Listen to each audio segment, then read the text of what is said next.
What's up, everyone? This is Lane from Trend Friend. I just wanted to show you guys this new feature on the 1 minute scalping indicator that allows you to filter signals using other indicators. So this is great if you want to trade with the trend, which in my opinion is the safer way to do things.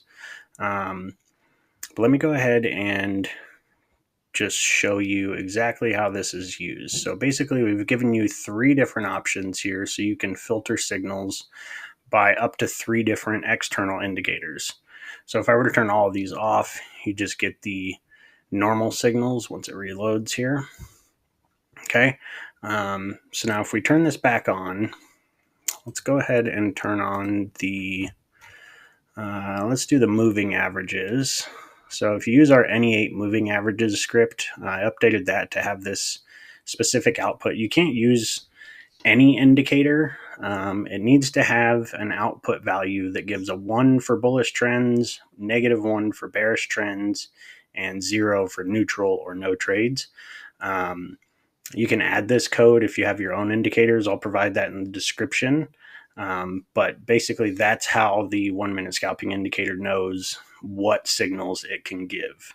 So if it does not have a 1 or a -1 value, it will paint the candles gray and it won't give any signals.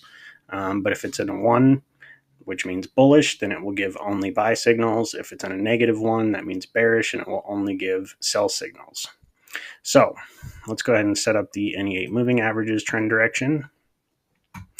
On the any 8 moving averages, when you're using one of these external indicators, it just needs to be on your chart, and then whatever settings you have set on these indicators is what will affect it. So I have all these turned off except for the 200 and the 500 EMA.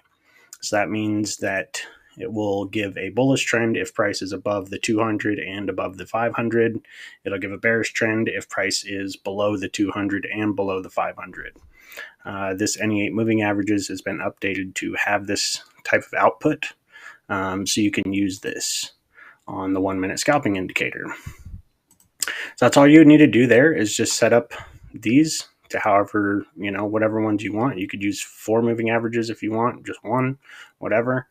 Set that up, come in here, turn this one on, and just make sure you're using this parameter, any 8 moving averages trend direction to send to external indicators. These other ones up here will not give you the correct values for that, so you need to make sure you're using the correct one, which is this one, trend direction to send to external indicators. Okay, so that's the 1 minute scalping, the any 8 moving averages setup, and you can see how it's just giving buys here, it's giving sells here, it's popping up past it, so it's giving buys and sells there. But that's how you do it with the any 8 moving averages. Another good way to do this is to use our trend trading indicator. So if we switch this, I have it set to the time frame 1 and 2 are on. With the 60-minute and 240-minute, which is 1 hour and 4 hours. So if we go over here and just switch this one to the trend trading indicator, trend direction to send to external indicators, then that will use the trend trading indicator as a source now. Just got to give it a second to reload here. And now you can see that it's only giving signals according to the trend trading indicator. If we wanted to switch that up and use the higher time frame price action scanner, this one is set to just use the 60-minute. So we come back in here, adjust this, go down to the higher time frame price action scanner, and down here we have trend direction to send to external indicators. Select that, and now it will reload. So it'll only give bullish signals across here, and when it flipped to bearish, it'll give bearish signals across there. So that's how you do it if you want to use just one indicator.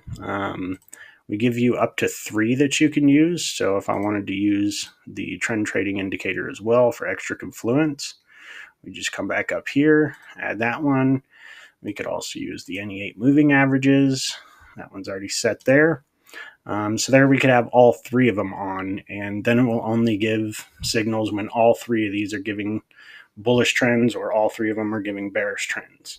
You can see that it just paints the candles gray when we don't have a trend, or if it's in a sell signal during a bullish trend, or if it's in a buy signal during a bearish trend. So that's how that worked. Again, they use a value, these indicators have to have a value of 1, 0, or -1, which you can check by clicking over here. And if you click data window, it'll show you right down here, trend direction to send to external indicators, -1, because it's in a bearish trend. So I also added that parameter to the 1-minute scalping indicator, which you can see here. So if you wanted to use 2 1-minute scalping indicators, I'll show you how to do that. So I have another one on the chart here, and I'm using the higher time frame candle filter set to 15 minutes. So that's basically just saying we can only get buy signals if price is above the previous 15-minute closed candle. And we can only get sell signals once price is below the previous 15-minute candle that is already closed. You still have to have, a candle that gives that's signal worthy once you've passed those levels. But this is another way that you can also do this. So we would just come back in here. Let's turn these two off, and we'll go to the 1-minute scalping indicator and use the signal direction to send to external indicators. So now we can use this second 1-minute scalping indicator that we have on our chart to filter it as well. So if you want to, catch trends earlier, you can, but you also get, some of this, which is why I like to use a little bit longer, like, the 60, 240 from these other indicators. So that's how that works. It's pretty simple. I'm going to go ahead and switch it back to the higher time frame price action scanner because I think that's a great way to do things. And now I'm also going to show you if you were to have, so let's say we turned this one on, but we forgot to set the value on it. So it's just set to like the standard high, low, close, close 4. Okay, so that's not giving us a 1, -1, 0 value as an output. So what it's going to do is you'll see everything will be gray, but it's also going to warn you up here, external indicator filter 2 turned on, but is using an incorrect source. So that's just letting you know that, hey, because it is easy to forget if you have these on. So you just come back in here and either turn that one off or switch it to a valid source here, the trend direction to send to external indicators. So let's go ahead and turn that one off, and that should do it for that. You can also, sometimes it takes a little while to load because it's using data from other indicators. So if you do have a loading issue, just click this button right here, and it'll get it to go ahead and reload for you, and you don't have to like remove it and reapply your settings and all that stuff. I will provide this code for you so that you can add this type of output to your own indicators. Again, it needs to be given output of 1 for bullish, -1 for bearish, 0 for neutral. And the best way to do this is to use a plot function and set it to have display of data window only.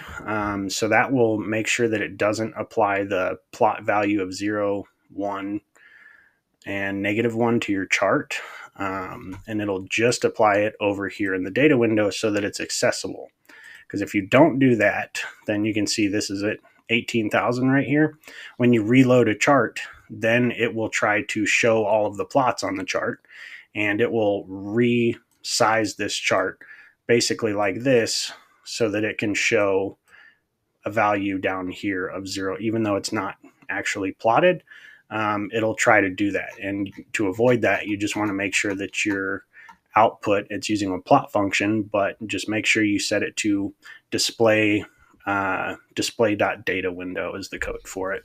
But again, I'll put that code in the description below, so that way you guys can just copy and paste that and adjust the parameters to your however you want it to be according to the indicator that you're customizing. And then you can use that to filter the 1 minute scalping indicator like I just showed you here. So you can do that for oscillators, volatility detectors, trend indicators, anything you want really, volume indicators. All of that is usable. You just have to have the correct output for it so that the 1 minute scalping indicator can read it correctly and give you the right signals. So I hope that clears things up so you guys know how to use this correctly. If you have any questions, feel free to send me a message on TradingView, and you can also drop a comment below and let me know if you have any questions. Thanks.